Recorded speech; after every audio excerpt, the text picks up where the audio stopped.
This experiment, we are going to demonstrate this salt bridge. We have over here magnesium sulfate solution, 1 molar. It's 100 milliliters. And we have the red alligator clip connected to the copper electrode. And here we have copper sulfate solution, 1 molar, 100 milliliters. And we have the black going to the cathode of the LED, and the red, which is the copper, going to the anode of the LED. Now, the LED is off. We don't have a circuit because we don't have the bridge in place. So what I'm going to do is, here we have the bridge, and I am going to insert it into the 2 beakers, and that'll form the salt bridge. The bridge is, of course, 1 molar sodium chloride. It's about 45 milliliters. We'll give you dimensions and a link to the nice glass tube, U-tube, so that you can also, get a hand on it, purchase it, and set up this experiment, again, with the dimensions. Now, the good thing about using the glass is we can make sure there's no air bubbles in there, which would block the flow of ions through the salt bridge. Okay, so I'm holding the salt bridge and of course have the gloves. So let's go ahead and, by the way, this cotton is great because the salt solution, sodium chloride dissolved in the water, gets, sucked up by the cotton, and you can actually see that when you're pouring it in, so that's good.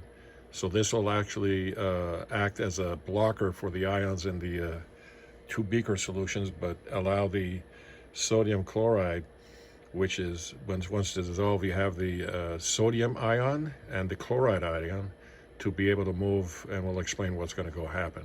But for now, look at the LED, it's off, and I'm going to invert the bridge carefully. And now I'm going to, notice the LED is off. I'm going to insert into the beakers, and you notice that the LED turned on. Now, to really get an idea, I'll shut the light off, and you can see it's nice and bright. And this is basically because of the salt bridge. Essentially, we have on this side magnesium electrode. On the right-hand side, we have the copper electrode, and what is going on is we have ions flowing through the salt bridge, and we have electrons going through the alligator clips to the LED and turning it on. So we're converting chemical energy into basically electrical energy and turning on the LED. In this case, we're actually creating photons.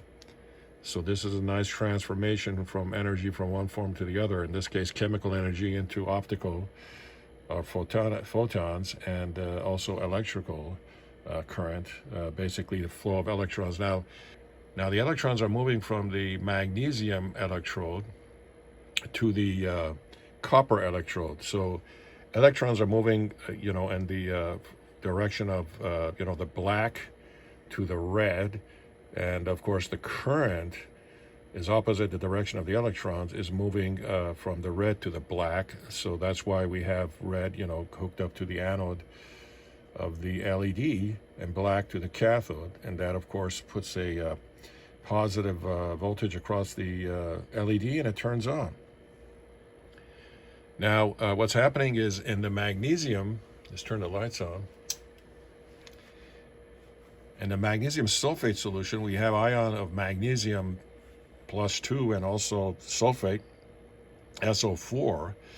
And these ions are, because we've dissolved the magnesium sulfate in here. And what happens is, the magnesium on the magnesium strip, becomes magnesium +2, but doesn't have anywhere to go without the salt bridge. It just sits there. And also the copper, usually what happens is the copper and the copper sulfate, the copper ions, which are Cu+2, basically are dissolved in the solvent, in the 100 milliliters we have over there. but nothing happens until we put the salt bridge. Now, when we put the salt bridge, we basically have chloride ions and sodium ions. Now, what happens is the chloride ions get into the beaker on the left, which has the magnesium sulfate, and then the chloride, produces magnesium chloride, and the sodium on this side, basically becomes sodium sulfate, and then the copper basically absorbs 2 electrons, the copper ion, and then becomes copper atom, and then it covers the electrode here, which is the copper electrode. And we'll see that. If I'll pull it out, you'll see a thin layer of copper being formed. So copper ions are gathering electrons. Remember, electrons are moving from the magnesium electrode side to the copper electrode side. So the copper ions become copper atoms and get put on the electrode. Now let's go ahead and take a look at that real quick. So if I take this out, you'll see some little bit of copper basically on the electrode. And if I take it out, notice that the LED turns off. Now I'm going to put it back in and the LED turns on, so we know where all that energy is coming from. Okay. So the magnesium side will basically, in the long term, the magnesium electrode would give off magnesium and become magnesium ions, which then combine with the chloride ions become magnesium chloride.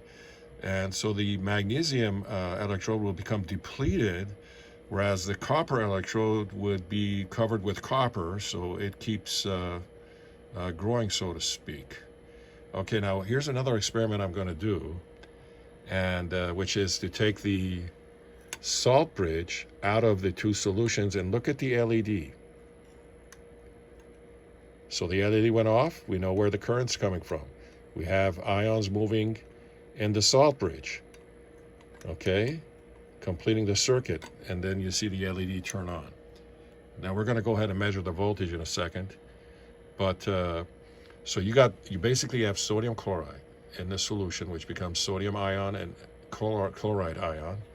The chloride ions, which are negative, are moving into the left beaker with a magnesium sulfate, and the sodium ions are moving into the right beaker, becoming getting in there, and then of course you have a solution with the sulfate ion, and you got the copper ion. But then what happens is because the copper, basically sulfate is a solution turned into the ions, the copper is getting the electrons, becoming copper atoms, and you got the current going from the magnesium electrode, which is here, to the copper electrode. Okay, so electrons combining with a copper ion plus 2, becoming copper, getting covering the electrode. In this case, magnesium is continuously getting converted to basically magnesium chloride, and then more magnesium it comes off the magnesium electrode and moves into the solution. And so it's basically, remember that it becomes magnesium plus 2, which means it lost 2 electrons, which go into the electrode, magnesium electrode, through the circuit, combined with the copper ions to form copper, which absorbs the 2 electrons. So on the left-hand side, you have oxidation, because you're giving off 2 electrons, you're giving off electrons. And on the right-hand side, you got a reduction, because you're absorbing the 2 electrons and creating a copper atom. Okay, and there's our nice salt bridge. Now, if we let this thing go for a while, you'll see interesting things happen, but we'll stop at this point and hook up the alligator clips to our voltmeter and measure the voltage. Okay, so here we have the black alligator clip connected to the magnesium electrode going to the negative side of our voltmeter, and we have the copper going to the positive side of the voltmeter, and we're measuring a nice good 1.796 volts.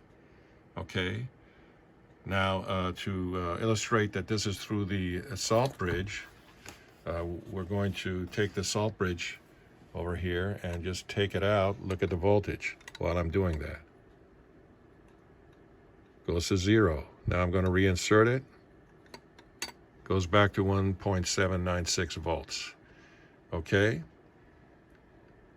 So that's of course because we're using magnesium as one of the electrodes. Okay, we'll discuss that later. In the references, you'll see a nice table with the different metals. Okay, so you can sort of predict what the potential voltage difference is going to be with the different metals.